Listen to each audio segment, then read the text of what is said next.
Manhood is exceptionally hard, and life is hard.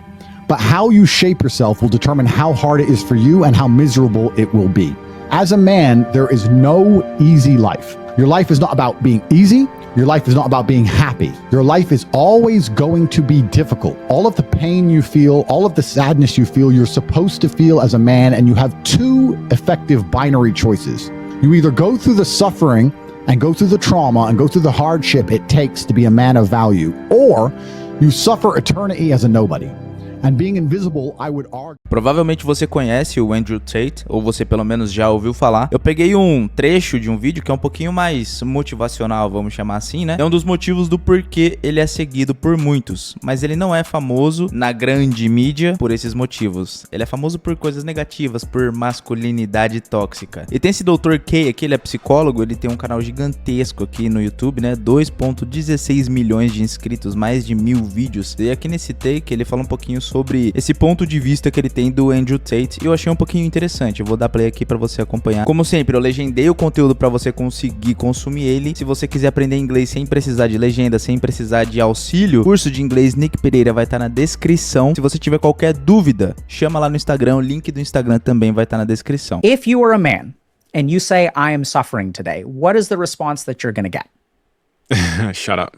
Absolutely. Not in those exact words, but that's whatever the words are, that's what they mean. Now, I want us to be very, very careful, right? So if you are listening to Steven say people tell you to shut up, and your first thought as a listener is, no, that's not true, that's the problem. So if people agree with you, they understand what you're saying, but if they disagree with you, that's the problem. We literally have a man who is telling us right now that your experience is when I say I'm suffering, people tell you to shut up. And then people are going to be judging you for saying that. And they're going to be saying, no, that's not true. They're going to be saying, shut up. Absolutely. Resumindo, então, é um paradoxo. Não importa pra nós homens, é que aqui no Brasil a gente não tem esse tipo de discussão. Não existe, eu não vi em nenhum lugar da mídia do Brasil esse tipo de discussão. Mas lá nos Estados Unidos é bem pegado justamente por causa do Andrew Tate. O pessoal se pergunta muito por que os homens gostam tanto desse macho tóxico. Não é porque ele é um homem tóxico, é porque ele é um homem.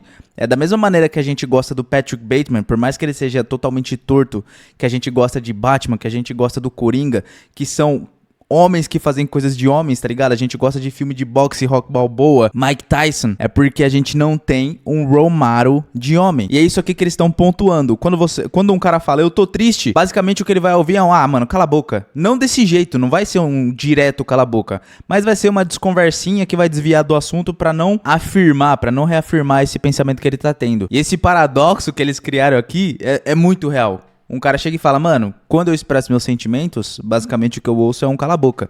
Aí vem alguém falar, você tá mentindo. Basicamente a pessoa tá mandando ele calar a boca porque ele tá falando que falaram pra ele calar a boca, tá ligado? Ou seja, não tem o que a gente fazer. E é por isso que quando na mídia aparece alguém, ou algum filme, ou alguma série, que traz pra gente esse sentimento de, puta, mano, eu queria ser desse jeito aí, velho. Queria ter um shape da hora, queria ter muita grana, uns carros da hora. A gente se identifica. Aí a sociedade fica maluca, fala, por que essa masculinidade tóxica tá fazendo tanto sucesso? Right? So this is exactly the problem. So men are struggling right now, and the rest of the world says, no, you're not. You're privileged. You're a man. There's a patriarchy. And I'm not commenting on the sociology of it. There is a patriarchy, whatever. Men have many advantages in life. I've experienced many advantages of being a man. It's absolutely true. Let's not go there. I'm talking about the individual experience of men. So there is one group of people on the planet who says, yes, your life does suck. And that's these toxic masculine people. They're the only people that truly validate men's experiences. Because everyone else says, why are you complaining? And these guys say, yeah, you're a fucking loser. What are you going to do about it? They at least meet you where you're at. And they say, yes, your life is hard, and I will show you a way to make it better. Whereas the rest of the world says, no, your life isn't hard. What are you complaining about?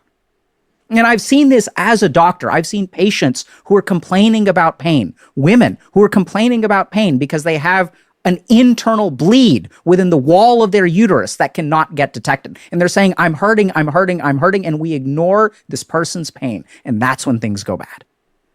So for years and years and years, we have ignored the struggles of men. And there's one group on the planet who accepts them with open arms. And the more that we demonize them, so when someone starts believing in this toxic masculinity, what is the response? Do people ever ask, help me understand what your life is like? What do you like about this person? Because O que eu percebo não é só que o homem é ignorado, né? O sentimento do homem é ignorado. O problema é que todos os outros sentimentos são validados. LGBTQIA+, PQN, sei lá das quantas, tudo validado. Se você quer ser um cachorro, se você se identifica como uma porta, se você amanhece homem e à noite tá mulher, tudo é validado. As crianças, os idosos, as mulheres, todo mundo é validado. Os animais são validados. A gente vê um monte de pessoal que vira deputado porque vai atender denúncia de cachorro sendo maltratado. Agora, os homens são ignorados de todas as maneiras possíveis. Todo o resto é validado, todo o resto é escutado, tá ligado? Agora os homens viraram os marginais pra sociedade. Só que é muito louco isso porque os homens são justamente os que fazem a sociedade rodar. Internet, água, energia, tudo o que acontece de sistêmico na nossa sociedade, né? As ruas sendo pavimentadas, os carros sendo fabricados, tudo. São os homens que fazem. E os homens ficaram marginalizados, como se eles fossem os criminosos da história. Everyone's going to them for a reason, but we never bother to ask. Why are you listening to this person? What does this mean to you? We see these posts all the time in our community. My boyfriend is getting into this stuff. My son is getting this stuff. How do I stop it? Hold on a second. Don't try to stop it. Understand it first. Because everyone's trying to stop it and no one is bothering to listen to what the experience of these men are. And that's why it's getting worse and worse and worse as we try to stop it. So if I'm the mother of a son who is watching a lot of these sort of toxic male influences online, what would be a better approach versus just banning the computer and telling them that that's toxic and not to look at it? Help me understand what you like about this. What is it like to be a man in today's day and age? How do you feel about yourself? How does it feel knowing that 70 to 80% of women want you to make more money than them, and yet 60% of people who graduate from college are women? So men are living in a world today where there are impossible expectations to meet. And so, like, what is it like to be someone who fundamentally has no chance at success?